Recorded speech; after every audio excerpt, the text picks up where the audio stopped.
ვერა პაპასკირი თუ გვენდობით რომ მეგობრები ვართ. პრაქტიკულად გამოსავალი მოძებნილია და რამდენიმე დღეში საზოგადოებას ვამცნობთ ამ გამოსავლის შესახებ.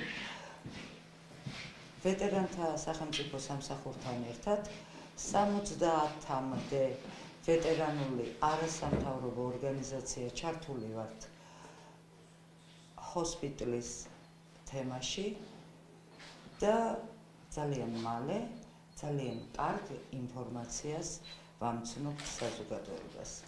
უნდა გითხრათ, რომ როდესაც აი ეს ვნებათაღელვა დაიწყო, გამოჩნდა ისე, რომ ვნებათაღელვა დაწყებულია მხოლოდ გარკვეული პერიოდის მანძილზე. ჰოსპიტალის თემა არის წლების მანძილზე მტკივნეული და გადაუწყვეტი თემა ყველა ხელისუფლების დროს და როგორც იქნა დღევანდელი ხელისუფლების პირობებში, როგორც იქნა დღევანდელი ვეტერანთა სახელმწიფო სამსახურის პირობებში, მივაგენით გამოსავალს, ისევ ვიმეორებ 70-მდე არასამთავრობო ვეტერანულმა ორგანიზაციამ და სახელმწიფო სამსახურმა და სრული დარწმუნებით გეუბნებით, რომ ვეტერანებს გვექნება ძალიან მაღალი დონის მომსახურება ჰოსპიტალის სახით, ოღონდ არა იქ, სადაც ამჟამად ჰოსპიტალი მილიამანიძის ქუჩა მაქვს ხედველობაში იმყოფება. ქალბატონო, თუ ეს შესაძლებლობა შენდება ახალი, თუ შეიძლება ეგეც რო გითხრათ. საქმე იმაშია, რომ ეს არის ეკონომიკის სამინისტროს შეფესე, სანიკიძის სახელობის ვეტერანთა ჰოსპიტალი და ეკონომიკის სამინისტროსთანაც მიდის ძალიან სერიოზული კონსულტაციები და ვერ გეტყვით, რომ ზეგ იქნება ჰოსპიტალი აშენებული, მაგრამ როგორც კი საფუძველი ჩაეყრება და ძალიან მალე მშენებლობას, მანამ და მთელი იმ ხნის მანძილზე, ვიდრე ჰოსპიტალის მშენებლობა დამთავრდება და იქ განთავსდება ვეტერანთა კონტინგენტი, მანამ ვეტერანებს გვექნება ბრენდით შენარჩუნებული იამანიძის სახელობის ჰოსპიტალი, მაღალტექნოლოგიური მომსახურებებით ძალიან მაღალი დონის გამართულ კლინიკაში. ეს გადაწყვეტილება მას შემდეგ იქნა მიღებული, რაც აქციები და საკმაოდ ხმაური დაიწყო ამ თემაზე, თუ მანამდეც იყო და არა, რასაკვირველია, არ იყო ცნობილი და რატომ არ გეტყვით, რომ არასამთავრობო სექტორი სახელმწიფო სამსახურთან ერთად კონსულტაციებს ვაწარმოებდით რამდენიმე ძალიან ცნობილ კლინიკასთან. ჰქონდათ კლინიკის ხელმძღვანელებს თავიანთი მოთხოვნები და ვეტერანებს ჰქონდა ჩვენი მოთხოვნები. ამ მოთხოვნებზე შეჯერება მოხდა სულ რაღაც 4 კვირის უკან, დაახლოებით 1 თვის უკან, ოღონდ ტექნიკური მხარეები არის ახლა გასაფორმებელი და ამიტომ გითხარით, დალაგდება ეს ტექნიკური მხარეებით და თვის ბოლოსთვის უკვე ჩვენ ყველანი ერთად ამ ქარცეცხლიდან დაგანახებთ, რომ არც ისე აგრესიული და ეგზალტირებული კატეგორია ვართ, როგორც უნდათ წარმოგვაჩინონ. რო დავაზუსტოთ, შეიძლება არსებული შენობა არის ეკონომიკის ბალანსზე? რასაკვირველია და ყოველთვის ასე იყო. ეხლა თქვენ თვითონ მოლაპარაკებები მიმდინარეობს ეკონომიკის სამინისტროსთან, რა მოლაპარაკებები მიმდინარეობს? მიმდინარეობს ორმაგი კუთხით მოლაპარაკებები, ერთი ის სანთ განთავსდება ვეტერანთა ჰოსპიტალი, ამაზე უკვე შეთანხმება პრაქტიკულად მიღწეულია, ისევ ვიმეორებთ, რომ რამდენიმე კლინიკასთან ჰქონდა, კლინიკურ საავადმყოფოსთან და მოლაპარაკებები, რომელიც დიდი ხანია მიმდინარეობს, მაგრამ საბოლოოდ მივაღწიეთ იმას, რომ ჩვენი უფლებები ვეტერანების იქნება ძალიან მაღალ დონეზე დაცული, იქ სადაც განთავსდება აი ეს ჰოსპიტალი და მეორე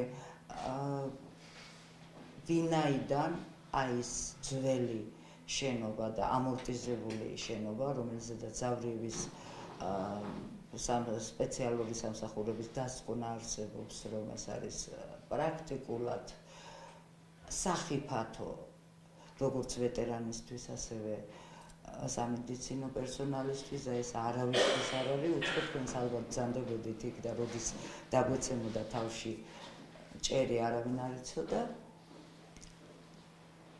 ეკონომიკის სამინისტრო ასევე არის ჩართული აი ამ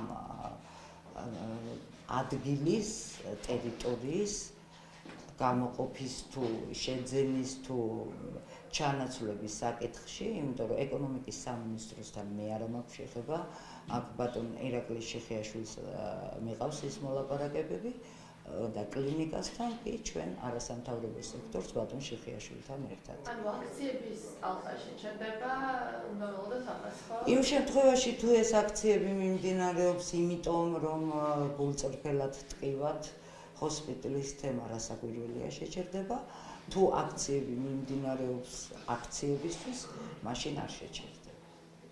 მადლობა. თქვენი საკითხი.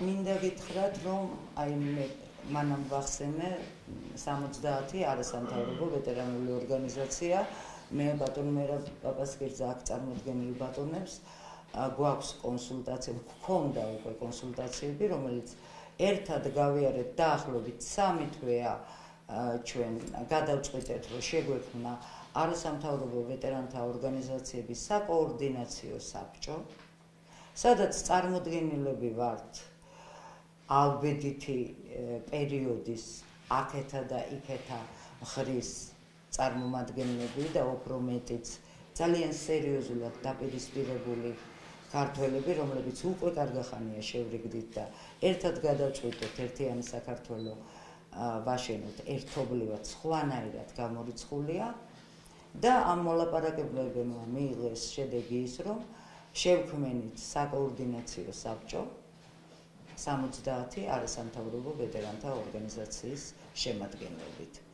ასე რომ მე მგონი საქართველოში ადამიანთა გარკვეული ნაწილი, ვინც დაინტერესებულია იმითი, რომ რაღაც ესკალაციამდე მიიყვანოს მოვლენები, ვინც დაინტერესებულია იმაში, რომ ვეტერანთა სამყარო წარმოაჩინოს აგრესიულ, არაპროგნოზად სამყაროდ, ჩვენმა ერთიანობამ ეს მოლოდინები ვფიქრობ, რომ არ გაუმართლათ და რაც შეეხება ვეტერანთა სამყაროს, ისევ ვიმეორებ, ყველას გულწრფელად გვინდა რომ გქონდეს ჩვენი ჰოსპიტალი, ეგ ჩვენი ღირსების და სიცოცხლის საკითხია და ძალიან მალე ამ საკითხზე უფრო კონკრეტულად სად, რომელ ქუჩაზე, რა ადგილზე იქნება განთავსებული სანიკიძის სახელობის ჰოსპიტალი, მოგახსენებთ საზოგადოებას, პირველი გეცოდინებათ ჟურნალისტებს, ვეტერანებს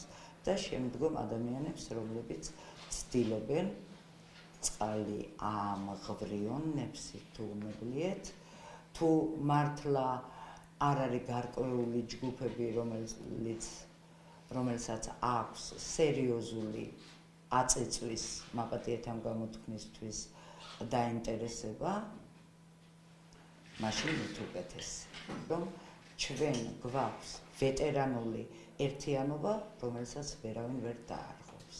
ბატონი მერაბ პაპასკირი წარმოადგენს ზვიადგამსახურდიას ეროვნულ გვარდიას. აქ არის ერთი საკითხი, მაინც ნიუანსი, მაინც მინდა ხაზე გავუსაფრთხოს გონია, რომ ქალაქის ცენტრში მეტრო წერეთელთან არსებული შენობა რო იგირჩევნია და ასე შემდეგ, ეს ერთ-ერთი არგუმენტია სინამდვილეში, როგორც ხალხმა გადადმესაუბრა. შენობა ამორტიზებულია, გამოსულია, მსოფლიოს თავის ფუნქციონალურ მოვალეობას ვერ ასრულებს და იმისათვის რომ სრული დატვირთვით იმუშაოს, იმისათვის რომ გაუმჯობესდეს მოსახლეობის ხარისხი, ვეტერანების, ავადმყოფი ვეტერანების ასე შემდეგ, აუცილებელია რომ გადავიდეს ეს შენობა და მოსახლეობა კიდევ ახალ შენობაში, რომელიც ამას აი ზოგიერთი გარანტია, რა გარანტია რომ გადავატო. გარანტია არის ბატონი ჯანდაცვის მინისტრი, რომელსაც ალბათ გარკვეულწილად ძალზე დიდი ავტორიტეტი აქვს. მისი სიტყვები ასევე ძალიან დიდი ავტორიტეტია, მაგრამ ბატონი ირაკლი შეხიაშვილი, რომელსაც ასევე ვეტერანების ძალიან სერიოზული და გავლენა ისე არ მოდის. გავლენა მოდის მის გავლენის საქმიანად ცხოვრების და დამხმარებული გადასწორებული ცხოვრების წესი. ასე რომ ჩვენ გვიჟერათ ეს გაკეთება სინამდვილეში და იმაზე წავალთ, რომელიც ცივილიზებული ქვეყანა, ცივილიზებული ევროპის განვითარებული ქვეყანაში როგორც არის მიუახლოვდებით ყოველ შემთხვევაში იმ პირობებს როგორც იქნება, მაგრამ არა იმ შენობაში, რომელიც დღეს არის იამანაზე ნახევრად დანგრეული. ყველაზე მთავარი რაც ამ მთელ ამ ამბავშია არის ის, რომ 1 წელია უკვე ვეტერანებს აქვს სათანადო მომსახურება წამლების დაფინანსებიდან დაწყებული მაღალ ტექნოლოგიური გამოკვლევებით და დამეთანხმებით ეს იქ არ იყო შესაძლებელი და ხდებოდა სხვადასხვა კლინიკურ საავადმყოფოებში. ვინაიდან მოლაპარაკებები ისევ ვიმეორებ, ვერ მიმდინარეობდა თლად სასიკეთოდ, ანუ ის მოთხოვნები, რაც ჩვენ ვეტერანებს გვაქვს, არ იყო სათანადოდ გათვალისწინებული, აქედან გამომდინარე ვერ ვახერხებდით ამ ყველაფრის ხმას, ვიდრე საბოლოოდ წერტილი არ დაესმევოდა ამ მოლაპარაკებას და მხოლოდ ტექნიკური დეტალები არ იქნებოდა შესათანხმებელი. დამეთანხმებით, რომ ეს მოლაპარაკებები ძალიან მოკლე ვადაში ვერ გადაწყდებოდა, არის უამრავი ნიუანსი, მაგრამ უკვე ამ 3 თვის მანძილზე, თუმცა შემიძლია ერთი რამ გითხრათ, ჩვენ ადრე გვქონდა მოლაპარაკება ერთ-ერთ კლინიკასთან და ვეტერანთა ჰოსპიტალი მთლიანად თავისი მედპერსონალით, რომელიც ახლაც არის გათვალისწინებული ასე მოხდეს, იმ კლინიკაში განლაგდებოდა რამდენიმე სართულზე, მაგრამ ადამიანებმა მოახერხეს და ეს მოლაპარაკებები ჩაგვიშალეს სამწუხაროდ ადამიანებმა, რომელთაც უნდათ აი ესეთი ხმაურიანი შედეგი დამდგარიყო, რაც ჩვენ დღეს გვაქვს. პირველ რიგში მოგესალმებით. თემურ ბაძავოა, 18 არასამთავრობო ორგანიზაციის, ვეტერანთა არასამთავრობო ორგანიზაციის გაერთიანების ერთ-ერთი წევრი. აფხაზეთიდან ვეტერანი.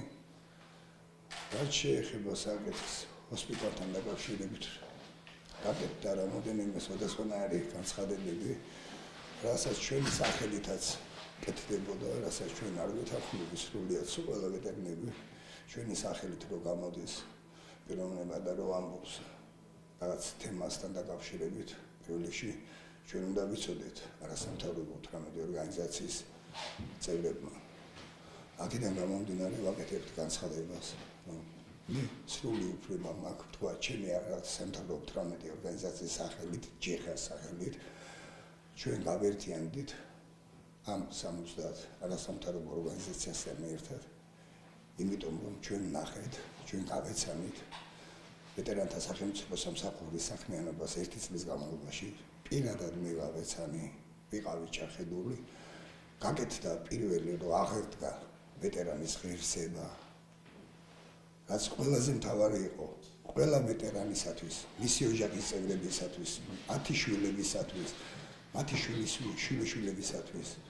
მეორე, გავეცანით თუ რამდენ ათასობით ვეტერანს გაეწია დახმარება, სათანადო დახმარება, სხვადასხვა სახის ჰოსპიტალიზაცია იქნება თუ მედიკამენტები თუ ყველანაირი თუ რამეთი მიმართეს სახელმწიფო სამსახურს, ყველანაირი გვერდში დგომა იყო, ყველანაირი დახმარება იყო გაწეული, ვინაიდან ეს ყველაფერი რეალურია ჩვენ არასამთავრობო ორგანიზაციის ჯიხა გვერდში ვდგევართ სახელმწიფო ვეტერანთა სახელმწიფო სამსახურს პირადად ბატონ ირაკლი შეხიაშვილს, რომელსაც პირადად ვიცი მისი ვაჟკაცობა, ვიცი მისი ერთგულება ვეტერანის მიმართ.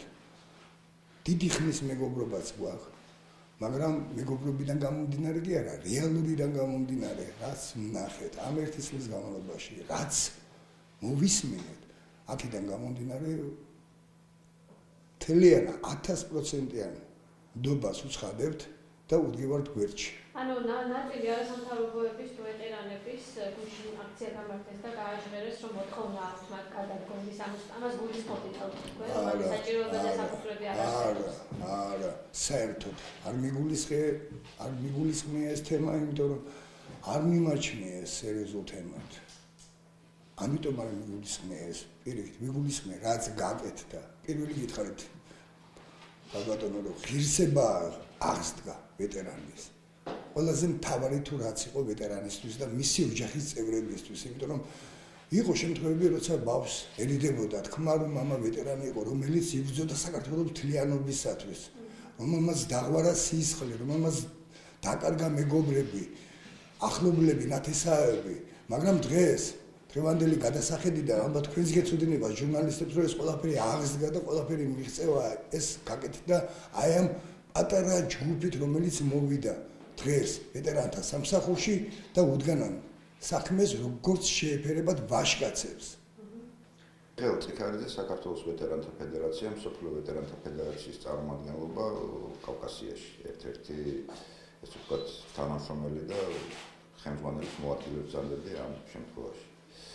რასთან გვაქვს საქმე, ხო მარტივად უცხოად რო აღიხსნათ, ჯერ ერთი პირველ რიგში ჩვენ სულ ხარდაჭერას უცხადებთ ხალბატონ დოდოს იმ ინიციატივაში, რომელიც გააჟღერა საკოორდინაციო საბჭოს მიმართებაში, რატომ მნიშვნელოვანია, რომ არასამთავრობო სექტორი, ზოგადად არასამთავრობო სექტორი ითანამშრომლოს სახელმწიფო სამსახურთან.